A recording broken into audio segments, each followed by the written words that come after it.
दोस्तों नमस्कार। आज राहुल गांधी झारखंड की राजधानी रांची में थे। अवसर था संविधान सम्मान सम्मेलन का। इस मौके पर राहुल गांधी बतौर मुख्य अतिथि उपस्थित थे। एक बेहतरीन भाषण राहुल गांधी ने इस आयोजन में दिया।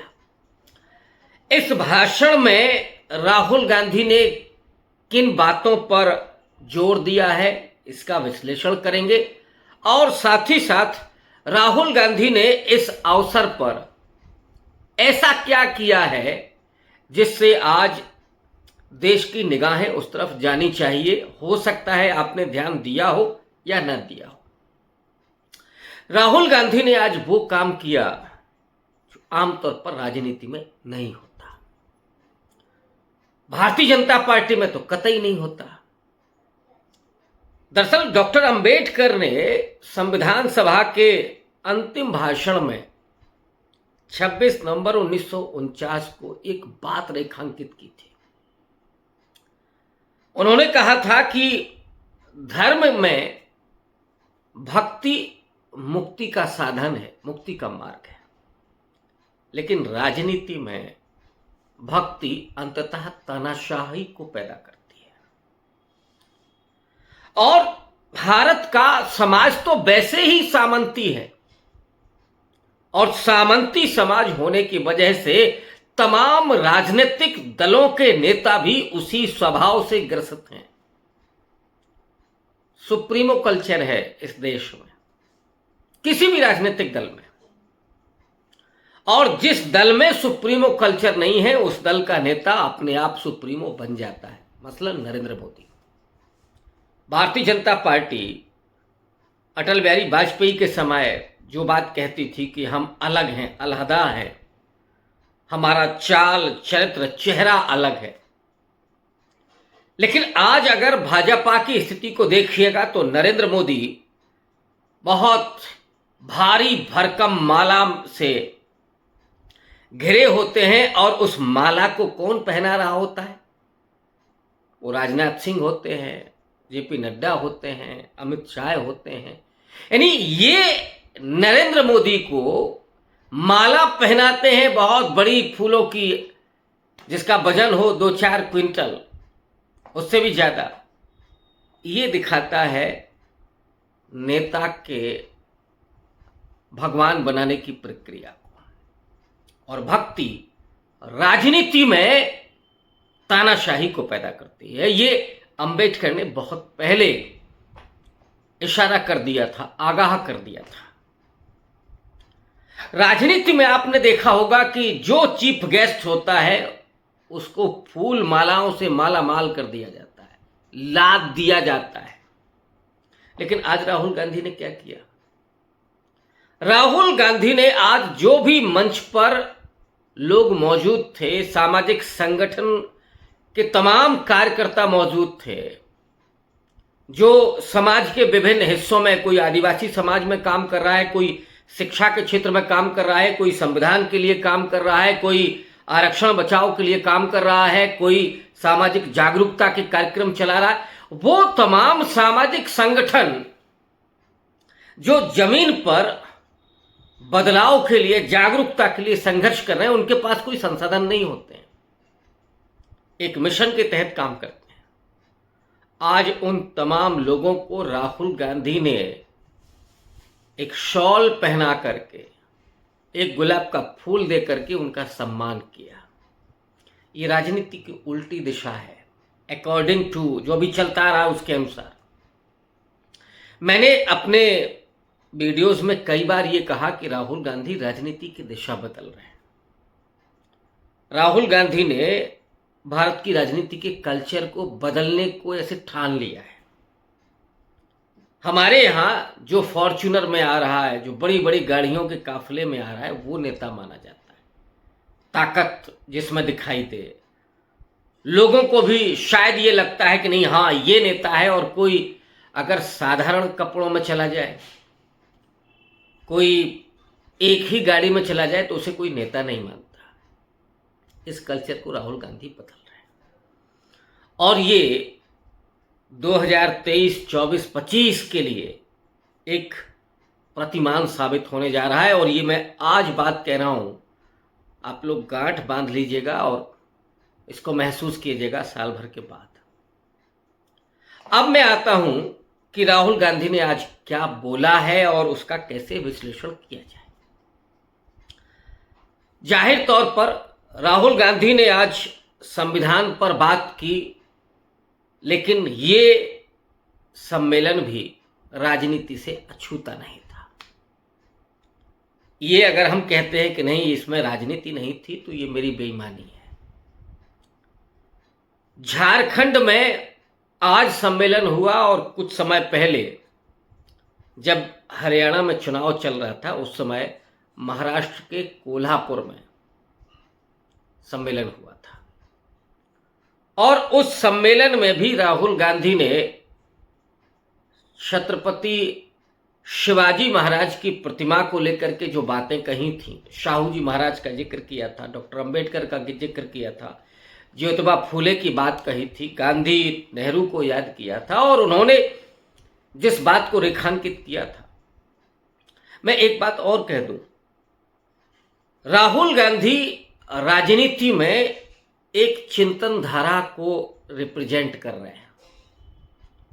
आमतौर पर राजनीति आज की तारीख में इवेंट हो गई है और बीजेपी ने एक तरफ राजनीति को इवेंट मैनेजमेंट बनाया जब वो चुनावी समर में जाते हैं, तो दूसरी तरफ राजनीति आतंकित करने का एक बड़ा प्लेटफॉर्म हो गया है। मुसलमानों को आतंकित करना, दलितों को आतंकित करना, महिलाओं को आतंकित करना, ईसाइयों को आतंकित करना, ये बीजेपी और आरएसएस के राजनीति का डीएनए है। तो एक तरफ तो वो डराने का, और इसमें कोई प्रोग्रेसिव थिंकिंग नहीं है। विचारधारा तो बीजेपी के साथ है और बड़ी विचारधारा है, बड़ी विध्वंसक विचारधारा है, बड़ी आक्रामक विचारधारा है, जहां से वो लिंचिंग भी निकल रही है, जहां से बुलडोजर भी निकल रहा है, जहां से लव जिहाद जैसा वो निकल रहा है। बड़ी भयानक विचारधारा है और उस विचारधारा में कोई प्रोग्रेसिवनेस नहीं है। वो सड़ी गली विचारधारा है जिसमें हिंसा को जस्टिफाई किया गया है, जिसमें डर को, घृणा को, नफरत को, विभाजन को, इनको एक तरह से मिला हुआ है, फरमान मिला हुआ है, प्रमाण मिला हुआ, प्रमाण पत्र मिला हुआ है, जस्टिफाइड है ये चीज।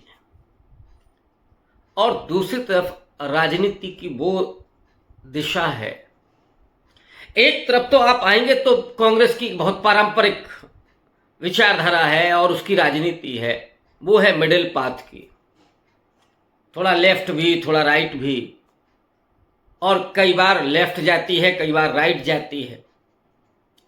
ये एक वैचारिकी है और उसका जो नेशनलिज्म रहा है वो समावेशी राष्ट्रवाद रहा है।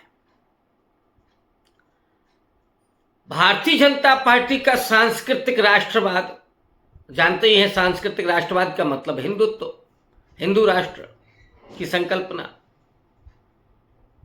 जो कांग्रेस पार्टी की आइडियोलॉजी रही है, उस आइडियोलॉजी को क्रिएटिव बनाने का काम और उसके प्रोग्रेसिव थॉट के साथ ये काम आज राहुल गांधी कर रहे हैं।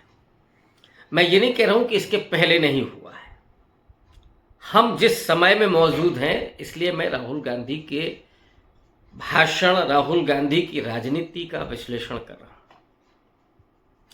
राहुल गांधी ने, अगर आपको याद हो कि लोकसभा चुनाव के समय से संविधान अपने हाथ में लेकर के संविधान बचाने की मुहिम छेड़ दी और उसकी वजह ये थी कि भारतीय जनता पार्टी ने डंके की चोट पर संविधान को बदलने की बात कही थी। वो इरादा उनकी आज भी जेहन में है, आज भी उनकी मंशा है। आज मुझे किसी ने पूछा कि क्या संविधान अब मुद्दा रहेगा राजनीति में, चुनाव में? मेरा स्पष्ट मानना है कि संविधान तब तक मुद्दा है और तब तक ये राजनीतिक डिस्कोर्स रहेगा जब तक संविधान बदलने की मंशा रखने वाले लोग सत्ता में हैं। भारतीय जनता पार्टी और आरएसएस जब तक सत्ता में है तब तक आपको संविधान पर डिस्कोर्स करना होगा। हाँ, ये जरूर है कि क्या संविधान का डिस्कोर्स आपको वोट दिला सकता है।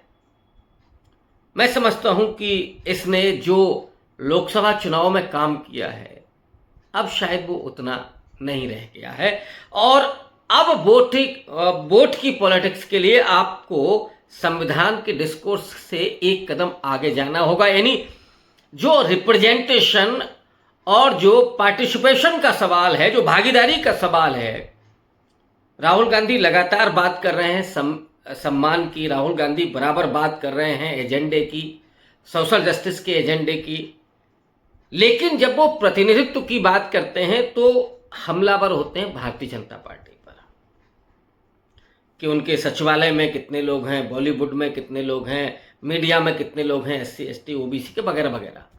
और ये सवाल बेहद जायज हैं, उनके बेहद महत्वपूर्ण हैं। लेकिन राहुल गांधी ये भी हिम्मत रखते हैं और डंकी की चोट पर कहते हैं कि हमारे यहां भी संघी हैं, कांग्रेस पार्टी में भी हैं। मैं उसके अगले स्टेप की बात कर रहा हूं कि राहुल गांधी जब इस बात को कहते हैं और जानते हैं तो उनको कब निकालेंगे और जो लोग आने चाहिए पार्टी में, उस पॉलिटिक्स में जिनकी हिस्सेदारी होनी चाहिए, चाहे वो अति पिछड़ा समाज हो, दलितों की कमजोर जातियां हों, पसमानदा मुस्लिम हो या जो गरीब है, किसान, अगर आप राजनीतिक कल्चर को बदल रहे हैं और भागीदारी की बात कर रहे हैं तो फिर आपकी पार्टी में भी वो चीजें दिखनी चाहिए। यहां पे मुझे अभी थोड़ी सी कमी लगती है और ये मेरा दायित्व है कि जो चीजें मुझे लगती हैं वो कहनी चाहिए। हो सकता है कि आप दोस्तों में से किसी को ना लगता हो।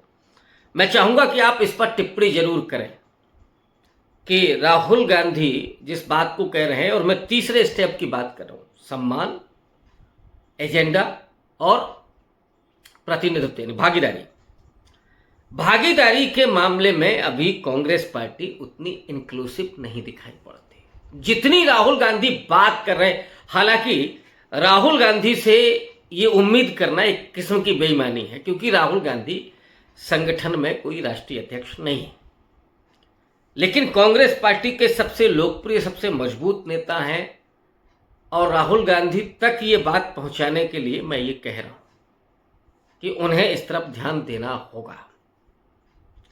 लेकिन इसके बरक्स जो स्थितियां हैं, अगर मैं ये कहूं कि बीजेपी में वो अन्य ऐसी जातियों को जगह मिली हुई है जो अभी कांग्रेस पार्टी में जगह नहीं बना पाई थी या जो अभी कहीं राजनीति में पीछे रह गए थे, बात तो सही है, लेकिन जो वहां से लीडरशिप आई है वो दरअसल मुखौटे हैं। बल्कि मैं ये कहूं कि उनके जरिए उसी समाज के लोगों का हनन किया गया, उनके अधिकारों को कर्तव्य कराया गया, उसी समाज के अधिकारों की हत्या उन्हीं के लोगों से कराई गई। ये भागीदारी नहीं है, ये मुखौटे तैयार किए गए हैं। ये एक तरह से उस समाज के स्लीपर सेल हैं जो उस समाज को ही डैमेज करने में लगे हुए हैं। इसलिए जो लोग ये मानते हैं, मैं खुद इस बात को कहता हूं कि बीजेपी ने ये खेल किया है, लेकिन असल में मुंह पर पट्टी बांध करके और दिमाग उनका निकाल करके कि वो कभी अपने समाज की बात ना कर सके। खैर, इस मुद्दे से हम लौटते हैं और आते हैं कि आज राहुल गांधी ने जो बातें कही, मैंने कहा ना कि उनका जो चिंतन है वो प्रोग्रेसिव है। कोल्हापुर में उन्होंने बहुत स्पष्ट कहा था कि शिवाजी महाराज का राज्य तिलक जिन्होंने नहीं किया था वो वही लोग थे, उसी विचार के लोग थे जो आज सत्ता में हैं, जिन्होंने माननीय राष्ट्रपति महोदय को राम मंदिर के उद्घाटन में बुलाया और ना ही नई पार्लियामेंट के उद्घाटन में। जो संविधान है वो संविधान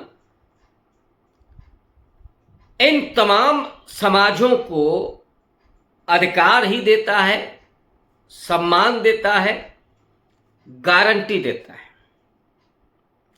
और इस संविधान में उन तमाम महापुरुषों के विचार शामिल हैं जिन्होंने समाज में मनुष्यता स्थापित करने के लिए, बंधुत्व कायम करने के लिए, जिन्होंने समाज में प्रगतिशीलता लाने के लिए, वैज्ञानिक चेतना पैदा करने के लिए, विवेकवाद पैदा करने के लिए जीवन भर संघर्ष किया।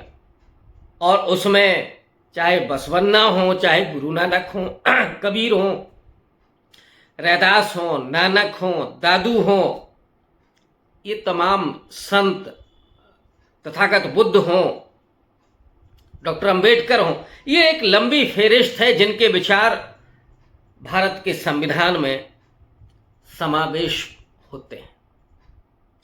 आज भी उन्होंने इस बात को रेखांकित किया कि हमारा संविधान भले ही 26 नवंबर 1949 को पारित हुआ हो, 26 जनवरी 1950 को लागू हुआ हो, लेकिन असल में ये संविधान की जो विरासत है वो लंबी विरासत है। और उन्हीं नामों को उन्होंने उद्धृत किया जिन नामों को अभी मैंने आपके सामने रखा। और फिर ये कहते हैं कि इस संविधान के सामने एक और किताब थी, और वो किताब थी मनुस्मृति। मनुस्मृति एक पीछे ले जाने वाली, अमानवीयता पैदा करने वाली, हिंसा और नफरत फैलाने वाली किताब, वो किताब जो संविधान के अगेंस्ट खड़ी है।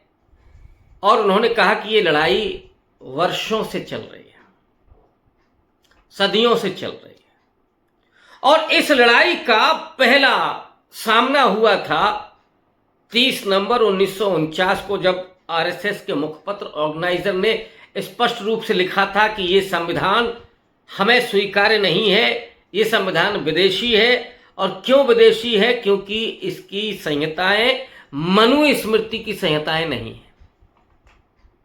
जाहिर तौर पर गॉडसे किस विचारधारा को रिप्रेजेंट करता है? मनुस्मृति की विचारधारा। वहां से लेकर के और आज के सत्ता में बैठे हुए लोगों की विचारधारा, जो मुसलमानों के खिलाफ नफरत फैलाते हैं, जो जाति की व्यवस्था को ही नहीं बल्कि उसमें भीतर जो असमानता है उसको भी स्वीकार करते हैं, जो हिंदू धर्म के लिए जाति को अपरिहार्य मानते हैं, जो हिंसा को जस्टिफाइड करते हैं, जो लिंचिंग पर खामोश रहते हैं, जिन्हें स्त्री के बारे में भी ये लगता है कि वो घर की दहलीज के भीतर रहें, वो जनानी बनी रहें, मतलब बच्चे पैदा करने की केवल मशीन बनी रहे, एजुकेशन ना हो उनके पास, और हो तो फिर कर्मकांडों की एजुकेशन हो, अंधविश्वासी बने रहें, गाय और गोबर में उलझे रहें। ये उस विचारधारा को रिप्रेजेंट करने वाले लोग आज सत्ता में बैठे हुए। ये लड़ाई है, सदियों की लड़ाई है जो आज भी चल रही है। और इसलिए राहुल गांधी ने कहा कि ये लड़ाई लंबी चलने वाली है, और संविधान का सिर्फ सम्मान करने की बात नहीं होनी चाहिए, संविधान को बचाने की भी बात होनी चाहिए। तो लड़ाई या जरूरत सिर्फ संविधान के सम्मान की नहीं है, संविधान की रक्षा करने की है। और इसमें कोई दो राय नहीं है कि इस वक्त में अगर संविधान की सुरक्षा करने के लिए, संविधान की रक्षा के लिए अगर कोई मुस्तैदी के साथ सीना ठोक करके खड़ा हुआ है तो वो राहुल गांधी नंबर 1 पर है। और यहीं से उनका वो डिस्कोर्स बनता है कि आदिवासी इस देश के पहले मालिक हैं और उनको वनवासी कहना अन्याय है उनके साथ, उनको जंगली समझना, आरएसएस यही कहती है। या इस देश के दलितों के जो रिजर्वेशन पर हमला हुआ, उनके तमाम सामाजिक, उनकी संवैधानिक संस्थाओं पर, अधिकारों पर हमला हुआ, और ये सिर्फ हमला मोदी और शाह के जरिए नहीं हो रहा है, ये वो तमाम संगठनों के जरिए जो कुकुरमुत्ते की तरह उगाए हैं, जो हिंदू धर्म के नाम पर खड़े हुए हैं कहीं भी, जो लिंचिंग में शामिल हैं, जो गाली में शामिल हैं, जो ट्विटर पर ट्रोलिंग में शामिल हैं, हर जगह मौजूद है। तो ये तमाम ऐसे संगठन हैं, तमाम ऐसी जमातें हैं, तमाम ऐसे लोग हैं जो लगातार संविधान को छलनी कर रहे हैं, जो संवैधानिक संस्थाओं पर काबिज हो गए, पूरी सत्ता उसी पर काबिज हो गई, जिसने उनके अधिकारों को कमजोर कर दिया है, मीडिया को पालतू बना दिया है। तो लड़ाई इनसे भी लड़ने की जरूरत है। लब्बो लुआब जो है कि राहुल गांधी ने आज रांची में सिर्फ चुनावी भाषण नहीं दिया, असल में संविधान के सम्मान नहीं बल्कि संविधान के रक्षा की जरूरत है, और उसके लिए राहुल गांधी खड़े दिखाई देते हैं।